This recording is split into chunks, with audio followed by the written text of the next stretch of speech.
नमस्कार, मैं सुनीता राठी अपने चैनल में आपका स्वागत करती हूँ और आज हम देखेंगे कि स्मॉल आईज़ पे मेकअप कैसे किया जाता है। स्मॉल आईज़ हो और साथ में हुडेड आईज़ हो, तो कैसे आप किन बातों का ध्यान रखेंगे, क्या ज़रूरी चीज़ें हैं जो आप आई मेकअप करते वक़्त ध्यान में रख के अपनी क्रिएटिविटी को दिखा सकते हैं। अगर आपके पास कोई ऐसी ब्राइड आ जाती है जिसकी छोटी-छोटी आईज़ हैं और उनकी डिज़ायर है कि आप बहुत ही अच्छा आई मेकअप करो, तो आप कैसे करेंगे?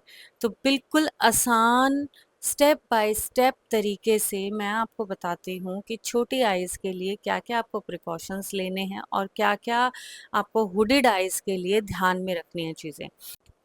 बिना देर करिए आइए इनकी आइज़ के बारे में जानते हैं।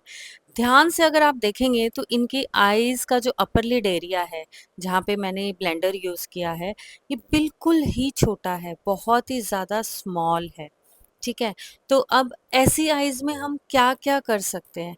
आपको ऐसी आईज़ के अंदर क्रिएटिविटी अगर दिखानी है, तो कलर्स दिखाई भी दें और स्पेस जो है वो ज़्यादा से ज़्यादा नज़र आए। तो आपको क्या करना है, इन आईज़ को बिगर लुक देने की कोशिश करनी है, क्योंकि जो परफेक्ट होती है शेप हमारी, वो आलमंड शेप होती है। अब सबसे पहले मैंने क्या किया, इनको कोई मोटा भर-भर के लाइनर नहीं लगाना है। आपको हमेशा हुडेड आईज़ में ना ये ध्यान रखना है कि आपको जैसे हम जेल लाइनर या इस तरीके के लाइनर्स लगा देते हैं, वो आपको बिल्कुल भी यूज़ नहीं करने हैं। तो यहाँ पे मैंने सबसे पहले काजल लगाया है। काजल को अपर रिम एरिया पे लगाया है ताकि कोई भी हम क्रिएटिविटी करें तो लाइंस ना नज़र आएँ, क्योंकि मैं नाम-नाम का लाइनर दूँगी। आप देख सकते हो मैंने लाइनर को यहाँ पे बिल्कुल कॉर्नर पे लगाया है और ये छोटा-सा ब्रश लिया। आपको ना स्मॉल एलिमेंट्स ही यूज़ करने हैं ब्रशेस के ना, छोटे-छोटे ब्रशेस ही यूज़ करने हैं, क्योंकि बहुत बारीकी वाला काम हम यहाँ पे करेंगे और इसको लाइनर को ना अच्छे से ब्लेंड करना है। जब आप लाइनर को अच्छे से इस तरीके से ब्लेंड कर देते हैं, तो एक स्मूथ फिनिश आ जाती है। मैं इसी एरिया में सारे कलर्स डालूँगी, बाकी जो भी आईलिड एरिया होगा ना, वो मेरा बिगर दिखाई दे ऐसे काम करूँगी। मैं कोई भी क्रीज़ लाइन भी ड्रॉ नहीं कर रही हूँ, हालाँकि इनकी हुडेड आइज़ हैं, बट इनके अगर आप इनर डेप्थ देखें तो इनकी क्रीज़ ऑलरेडी दिखाई दे रही है। तो अब देखो मैंने कलरफुल लाइनर लगाया है। आपको इसी तरीके का ना फ्लैट ब्रश लेना है, बिल्कुल पतला-सा ब्रश लेना है और उसके अंदर मैंने 2 कलर को मिक्स किया है। यहाँ पे आप कलर अपने अकॉर्डिंग चूज़ कर सकते हैं, चेंज भी कर सकते हैं। मैंने यहाँ पे पिंक कलर और ब्लू या वॉयलेट कलर का मिक्सचर लिया है। अब इनकी भी मुझे शेडिंग देनी है। आउटर जो कॉर्नर पे मैंने लगाना है, वो थोड़ा-सा डार्क होना चाहिए और इनर आते-आते थोड़ा-सा लाइट, और आपने देखा इनर कॉर्नर में मैं बिल्कुल भी नहीं गई हूँ, ठीक है? उसी कलर को आउटर से ब्लेंड करते-करते मैं इनर में आई हूँ और इनर में आके मैंने छोड़ दिया है, ठीक है? तो अभी देखो मैंने कलर भी डाल दिया, मैंने स्मोक आउट भी कर दिया, ठीक है? अब फिर से थोड़े-थोड़े कलर एनहांस मैं ज़रूर करूँगी कि जैसे आउटर में डार्क दिखाई दे, जो पर्पल शेड लिया है मैंने, और अंदर से पिंक शेड दिखाई दे। तो इससे क्या होगा, जैसे-जैसे आईज़ वो गर्दन इधर-उधर हिलाएँगे, तो कभी पिंक की रिफ्लेक्शन आएगी, कभी पर्पल की रिफ्लेक्शन आएगी और आईज़ जो हैं वो बहुत ही ज़्यादा ब्यूटीफुल लगेंगी। अब देखो मैंने इनको अच्छे से ब्लेंड किया है। मैंने ब्लैक, पर्पल, पिंक, ये जो कलर्स हैं ना, ये सारे अलग-अलग दिखने चाहिए।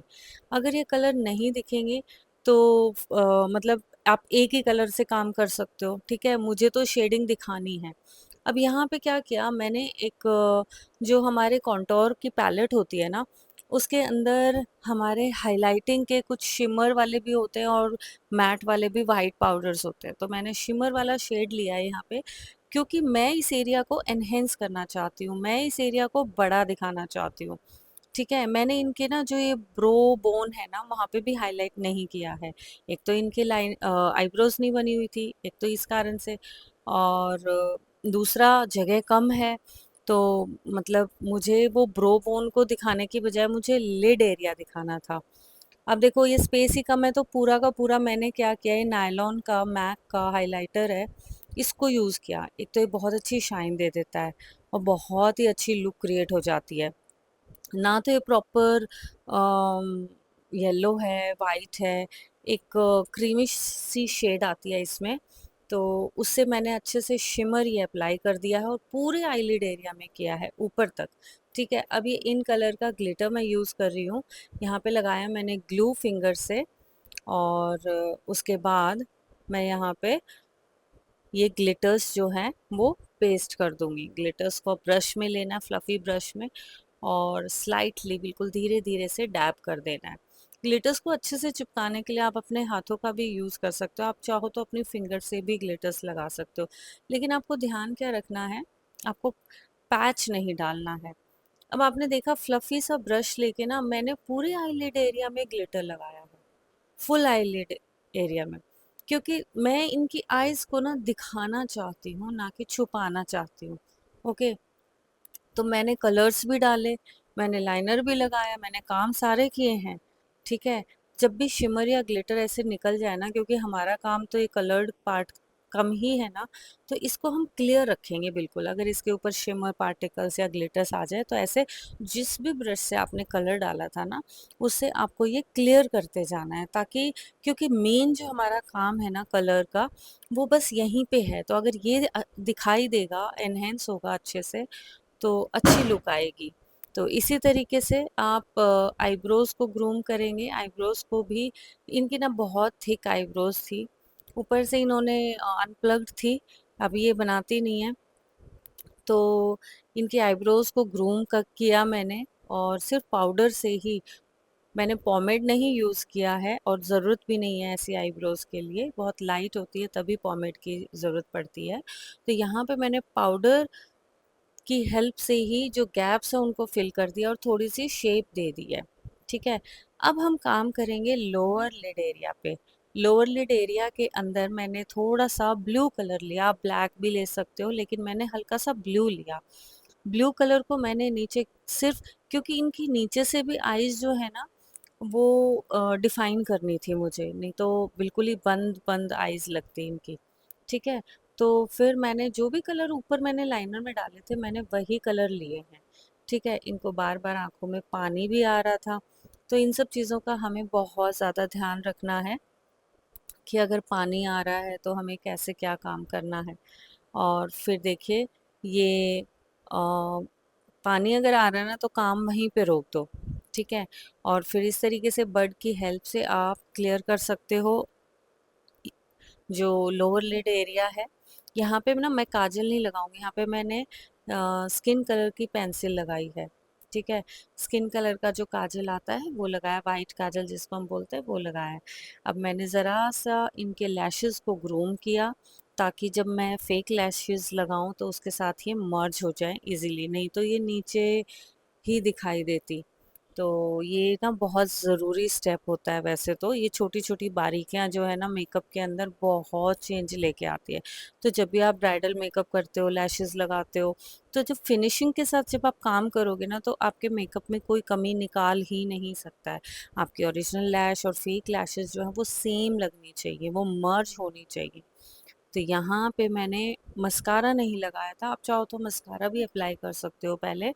ठीक है, फेक लैशेस को मैंने यहाँ लगाया। आपको ना, अब फेक लैशेस कैसी लेने हैं, अब हुडेड आईज हैं, स्मॉल आईज हैं, तो आपको हमेशा ना थोड़ी सी कर्ल में हो। एक तो अगर कर्ल नहीं है तो आप आईलैश कर्लर से लैशेस को कर्ल कर सकते हो।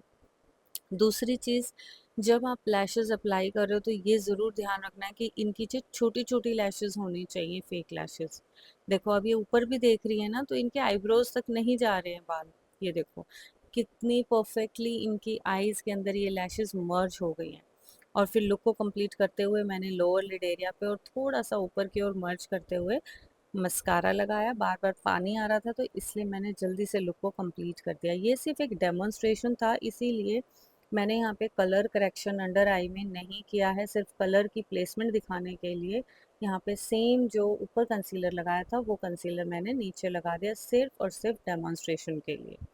ये फुल मेकअप नहीं है, सिर्फ आईज का ही डेमोन्स्ट्रेशन था। अब देखो इसको और फाइन रिफाइन करने के लिए क्या किया मैंने, कॉर्नर्स में जो आपका वो कंसीलर ब्रश था ना, उससे मैंने और ज़्यादा शार्पनेस दे दी लाइनर को। जो मैंने कलर्ड लाइनर लगाया था उसको शार्पनेस दी, और उसके बाद मैंने ये वाइट काजल भी लगा दिया, ताकि जो हमारे कलर है ना वो और ज़्यादा एनहेंस और आईज थोड़ी और बिगर लॉन्ग भी लगे और ओपन आईज का एक इल्यूजन क्रिएट हो सके। तो इस तरीके का सॉफ्ट बिल्कुल लाइट सा ग्लैम लुक आप अपनी ब्राइड को दे सकते हैं जब हुडेड आईज हो। और इसी तरीके की लैशेस चूज़ करना ताकि दिक्कत ना आए। अगर आपने लैशेस बड़ी ली तो पूरा ही मेकअप छुप जाएगा और वो बहुत ही ज़्यादा बेकार लगेगा। तो मैंने कोई क्रीज लाइन नहीं ड्रॉ की। तो आप देख सकते हो कितनी अच्छी प्यारी लुक क्रिएट हुई है। और ये फुल कंप्लीट अगर मेकअप अगर हो जाता है तो आईज अलग से ही एनहेंस होंगी। तो ये था डेमोन्स्ट्रेशन, कैसा लगा आपको फॉलो कर लीजिए मेरे इस चैनल को इसी तरीके की डिटेल्ड ट्यूटोरियल्स देखने के लिए। मेकअप, स्किन एंड हेयर में हेयर ट्रीटमेंट्स होते हैं, स्किन ट्रीटमेंट्स होते हैं, मैं सभी लॉन्ग वीडियोस में वीकली पोस्ट करती हूँ। आप जाके प्लेलिस्ट में भी चेक कर सकते हैं। तो गाइस कैसा लगा आपको ये लुक और क्या क्या सीखा आपने, मुझे कमेंट करके ज़रूर बताना। इतनी मेहनत से वीडियो बनती है तो आप अप्रिशिएट करते हैं तो बूस्टअप होता है और ज़्यादा से ज़्यादा एजुकेशन शेयर करने का मन करता है। Thank you so much, bye bye, take care.